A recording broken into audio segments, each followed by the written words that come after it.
Neeraj Chopra America के Eugene में चल रही वर्ल्ड एथलेटिक्स चैंपियनशिप में भले ही जेवलिन थ्रो का गोल्ड मेडल जीतने से चूक गए, लेकिन उनका सिल्वर मेडल भी इतिहास रचने वाला साबित हुआ। नीरज वर्ल्ड एथलेटिक्स चैंपियनशिप के 39 साल में रजत पदक जीतने वाले भारत के पहले एथलीट बन गए हैं। उनसे पहले 2003 में अंजू बॉबी जॉर्ज ने पेरिस में हुई चैंपियनशिप में लॉन्ग जंप इवेंट में ब्रॉन्ज मेडल जीता था। नीरज ने 88.13 मीटर भाला फेंक कर यह मेडल हासिल किया है। गोल्ड मेडल ग्रेनेडा के मौजूदा विश्व चैंपियन एंडरसन पीटर्स ने जीता। उन्होंने 90.46 मीटर भाला फेंका। नीरज चोपड़ा की इस ऐतिहासिक सफलता पर पूरा देश खुश है। प्रधानमंत्री नरेंद्र मोदी ने भी ट्वीट कर टोक्यो ओलंपिक के गोल्डन मेडल जीतने वाले इस एथलीट को बधाई दी।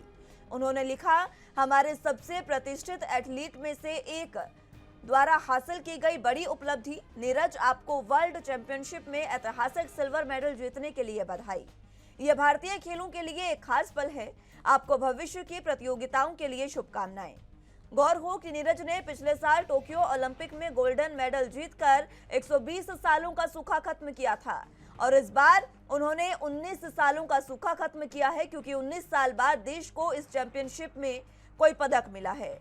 उस समय में अगर बात करें तो वो भारत के लिए ट्रैक एंड फील्ड में गोल्डन मेडल लाने वाले पहले भारतीय खिलाड़ी बन गए थे और आज वो 39 साल बाद इस चैंपियनशिप में रजत पदक लाने वाले पहले खिलाड़ी बन गए हैं।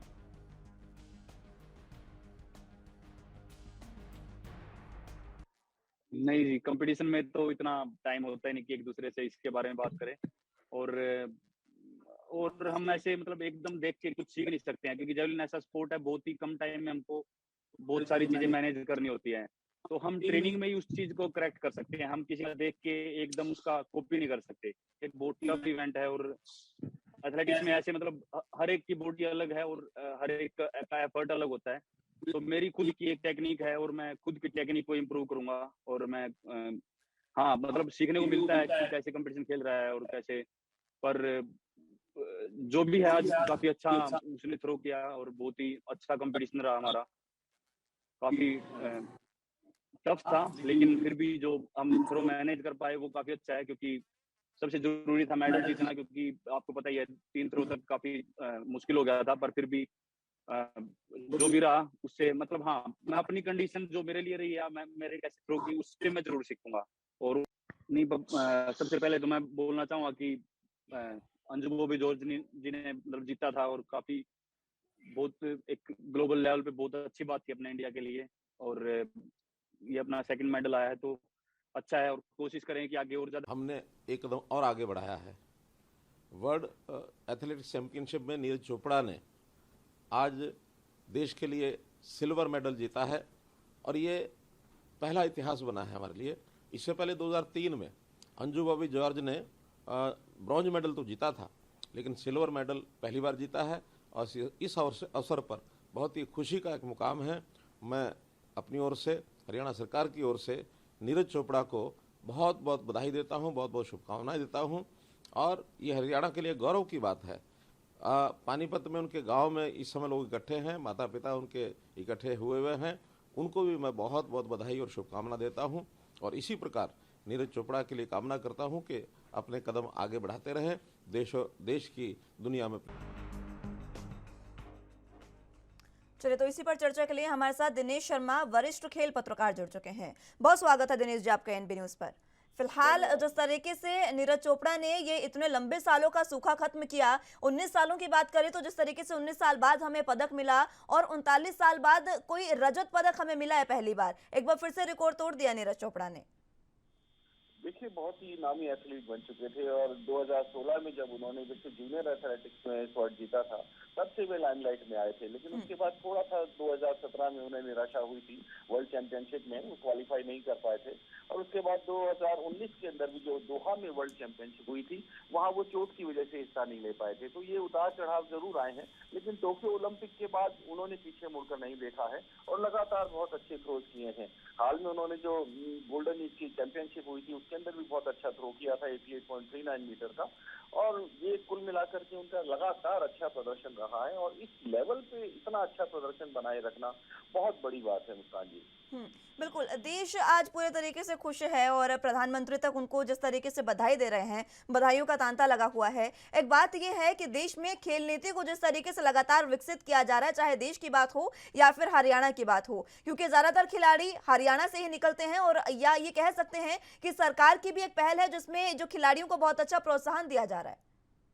बिल्कुल सही कह रहे हैं। हरियाणा नंबर 1 है खिलाड़ियों को प्रोत्साहन देने में, इसमें कोई दो राय नहीं है। और केंद्रीय नीति जो रही है खेल मंत्री और खेल प्रधानमंत्री की, उसमें भी उन्होंने कोई कोर कसर नहीं छोड़ी है। ओलंपिक हो या कोई और टूर्नामेंट हो, पूरी सुविधा वे देते हैं सभी एथलीटों को। और आप देखेंगे नीरज चोपड़ा ने रजत भले जीता है, लेकिन दूसरे भारत के थ्रोअर वे भी 10वें स्थान पर आए हैं।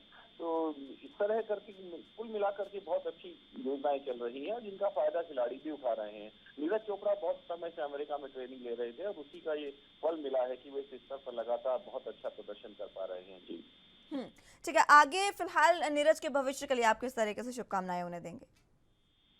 देखिए, मैं तो चाहूंगा एक के बाद एक वे पदक जीतते रहें, क्योंकि जिस तरह का तकनीकी कौशल उनके पास है, जितना मेंटल उनके पास स्ट्रेंथ है, वो सब उसको देखते हुए आज भी आप देखेंगे कुछ शुरुआती थ्रो उनके फाउल हो गए थे, लेकिन उसके बाद में उन्होंने संभलते हुए 88.13 के थ्रो के साथ ही उन्होंने जो ये जीत लिया रजत पदक। तो उसके बाद में बहुत ऑल आउट वे नहीं गए थे, क्योंकि अगर और थ्रो उनका फाउल हो जाता तो और प्रेशर में आ जाते। इसी तरह क्वालिफाइंग में आपने देखा होगा कि जब उन्होंने फाइनल के क्वालिफाई किया, फर्स्ट थ्रो के अंदर ही उन्होंने बहुत अच्छा थ्रो कर लिया था और क्वालिफाई कर लिया था। तो उसके बाद में वे दोबारा उतरे नहीं, क्योंकि ऑटोमेटिक क्वालिफिकेशन हो गया था।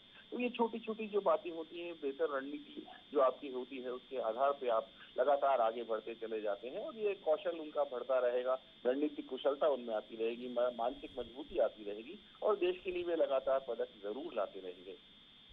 बिल्कुल। दिनेश जी, एक सवाल और मेरा आपसे, जिस तरीके से लगातार खेलों को प्रोत्साहन प्रदेश में देश में दिया जा रहा है, क्या हमें अभी नीति में और ज्यादा सुधार करने की जरूरत है? क्योंकि प्रोत्साहन लगातार दिया जा रहा है लेकिन सुधार की आवश्यकता हमेशा रहती है। वो कौन से सुधार हैं ऐसे जिसमें हम कह सकते हैं कि खिलाड़ियों को और प्रोत्साहन मिलेगा और हमारे देश में ऐसे और खिलाड़ी जो हैं वो हमें मिलेंगे? देखिए, थोड़ा सा सबसे बड़ा जो सवाल यहाँ उठता है कि पदक जीतने के बाद खिलाड़ी को सिर आंखों पे बिठा लिया जाता है, लेकिन जो पदक नहीं जीत पाते हैं उनका क्या?